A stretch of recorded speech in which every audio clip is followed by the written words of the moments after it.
Pueblo de Telpacatepec, soy Mencho. Les quiero aclarar que mi guerra es en contra del abuelo, de Tilín. La sombra del terror y traumas por la violencia de México han alcanzado a todos los rincones del país azteca. La tierra de la Guadalupana se ha cubierto de sangre, y en este caso hablaremos de la población de Tepalcatepec, en donde sus habitantes recibieron un mensaje directo de Nemesio Ceguera Cervantes, el Mencho. Pues este hombre se ha convertido en un capo poderoso, temido por muchos, que lleva su máquina del mal o cártel a dominar gran parte del país, traficando a diferentes lugares del mundo. Sin embargo, recientemente se conoció sobre un desenlace fatal de esta organización y que su líder habría dejado este mundo. Desde El Ojo Criminal exploraremos el ascenso constante del CJNG durante más de una década, pero también te contaremos del declive que se avecina en la organización como consecuencia de la ausencia de su líder. ¿El Mencho está muerto? Bienvenidos a un nuevo video. Si te entretiene este tipo de contenido, no olvides suscribirte, no tiene ningún costo. Una de las apariciones más recientes del líder del CJNG tuvo lugar en un narcomensaje que el Mencho dirigió a la comunidad de Tepalcatepec, el cual decía textualmente: "Pueblo de Tepalcatepec, soy Mencho. Les quiero aclarar que mi guerra es contra el abuelo, el Tilín, muy parra, y con la gente que levante un arma en contra de mi gente. Les pido a toda la gente inocente que no salga de sus casas. No queremos afectarlos. Ustedes saben bien que a mí me gusta apoyar al pueblo. Siempre veo por su bienestar". Un mensaje que dejaba en evidencia las verdaderas intenciones del capo sobre la cruda guerra que surgía contra uno de sus enemigos y antiguos aliados, el abuelo. Un hombre que había tomado la decisión de salirse de las filas del cártel de las 4 letras para hacerse con su propio nombre. La directriz del Mencho era precisa y estaba declarando directamente un toque de queda en donde notificaba a la población civil a resguardarse en sus casas, porque de lo contrario terminarían pereciendo ante las balas de este crudo enfrentamiento. Pero estas divisiones, que se han vuelto muy comunes dentro del cártel Jalisco Nueva Generación, tienen sus principios en la descentralización del poder, pues ya esta organización no es tomada como un grupo unificado, y el tan temido cártel que se igualó o superó al cártel de Sinaloa ha empezado a fragmentarse. Las facciones o traiciones en el interior del CJNG son la consecuencia del rumor de que el Mencho en realidad murió, que no existe ese líder temido que se enfrentó al Chapo, el Mayo y otros hombres del narcotráfico. En la ausencia de Nemesio Rubén, muchos de los jefes de plaza reclaman el poder y el control de este cártel, generando un debilitamiento entre sus filas. Pero, ¿quién es el Mencho? ¿Cómo es que este hombre llegó a tener tanto poder y control de una organización tan grande? Nemesio Rubén Ceguera Cervantes, un hombre que nació en el estado de Michoacán, para ser más exactos en Aguililla. Desde las actividades de la agricultura, el pequeño Ceguera tuvo ambiciones que lo hicieron buscar nuevos caminos. Como consecuencia de esto, se vinculó a trabajar con una familia influyente de la zona en labores agrícolas, abandonando sus estudios pero observando cada detalle de los Valencia. Esta familia pertenecía a un famoso cártel de aquel entonces que evolucionaría para convertirse en el cártel de Milenio. Para aquel entonces traficaban con mota o marihuana, y gracias a la lealtad que el joven Nemesio demostró, muy pronto sería vinculado al negocio de manera directa. Con el paso del tiempo, el joven decidió emprender su propio camino, viajando a los Estados Unidos, donde iniciaría su propia red de narcotráfico, con la comercialización de la heroína, pero pronto sería capturado y condenado a 3 años en la tierra del tío Sam. Al cumplir esa condena fue deportado de nuevo a México.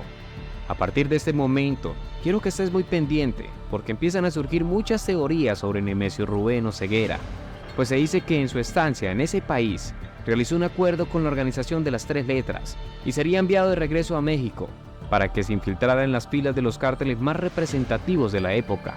Pues en este orden de ideas, Nemesio regresó a su estado de Michoacán, donde se vinculó con la policía municipal, siendo uno de sus efectivos, y por los lazos de la corrupción se terminó reencontrando con sus antiguos jefes, los Valencia, líderes del cártel del Milenio. Aprovechando su rol de la policía, contribuía en labores de logística que facilitaban el transporte de mercancías en las zonas donde ejercía control, facilitando las actividades del cártel, pero esto solo generaba un pequeño porcentaje de utilidades, y el Mencho quería mucho más.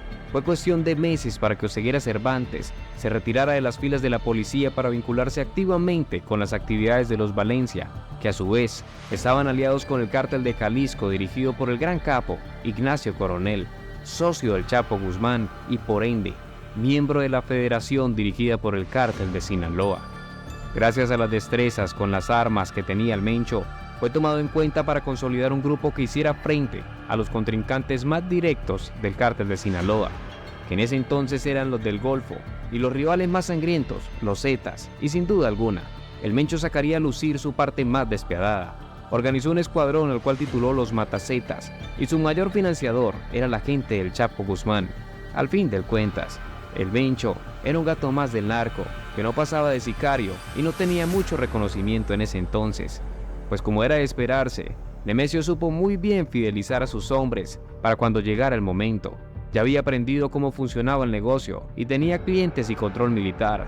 Por esto cuando llegó el 2010, desafortunadamente, el cártel de Jalisco se quedó sin líder, pues dieron de baja a Ignacio Coronel, y aquí empezaría el declive de este cártel. Se suponía que el cártel de Sinaloa se quedaría con el control de estas plazas, pero lo que sucedió es que del cártel Jalisco emergieron dos facciones, una denominada Los Torcidos, que era la misma gente del Mencho, los Matazetas, y otras que se hacían llamar la Resistencia. Al final de este crudo enfrentamiento, fue el Mencho que dominó el terreno y renombró la organización como el Cártel Jalisco Nueva Generación. Ya había pasado la era de Nacho Coronel, ahora empezaba la era del Mencho, y ese simple gato del narco iría por más poder y reconocimiento. Fue entonces cuando en el 2011 ya esta organización fue tomada en cuenta y empezó a disputarse las plazas contra el cártel de Sinaloa, creándose una rivalidad contra el Chapo Guzmán y toda su descendencia, que actualmente perdura bajo el liderazgo de Iván Archibaldo, hijo mayor de Joaquín Guzmán. El Mencho supo aprovechar la ofensiva del gobierno al cártel de Sinaloa para reclamar plazas que anteriormente eran del dominio de Guzmán y el Mayo Zambada. Incluso el líder del cártel Jalisco Nueva Generación formó alianzas con organizaciones suramericanas para establecer comercio con países de ese continente, ampliando sus tentáculos en el mundo, aumentando su producción y financiando grupos revolucionarios y terroristas como las FARC y el ELN en Colombia. A su vez, enviaba cargamentos de sustancias psicoactivas a continentes como Europa, Asia y Oceanía, logrando formar una red de narcotráfico mundial donde su principal mercado no estaba en los Estados Unidos. Con el procesamiento de metanfetaminas, obtenía ingresos invaluables que le fortalecieron su brazo armado, porque se especula que el arsenal que manejaban sus hombres es un material bélico importado desde Rusia por medio de mercados ilegales, y con esto tiene la capacidad de destruir ciudades completas si se lo propone. El Mencho tuvo que cuidarse hasta de sus propios hombres, pues su mano derecha quiso rebelarse, pasar por encima de su mando para quitarle el poder. Nos referimos a un hombre a quien se le conocía con el alias del Cholo y terminó convirtiéndose en un enemigo traicionero de Oseguera. Sin embargo, el Mencho también colocó un precedente capturando y dándole una muerte muy tormentosa a ese sujeto, dejando una mancha imborrable en todo aquel que pensara en traicionarlo. Pero recientemente se han corrido muchos rumores sobre el desenlace fatal del Mencho, pues aunque se han conocido mensajes enviados por el capo, no se le ha vuelto a ver. Se afirma que en un enfrentamiento con la gente del Mayo Zambada había resultado abatido, pero esta información no se confirmó. Otros rumores agregaban que estaba presentando quebrantos de salud muy severos y que esto lo habría llevado a la tumba.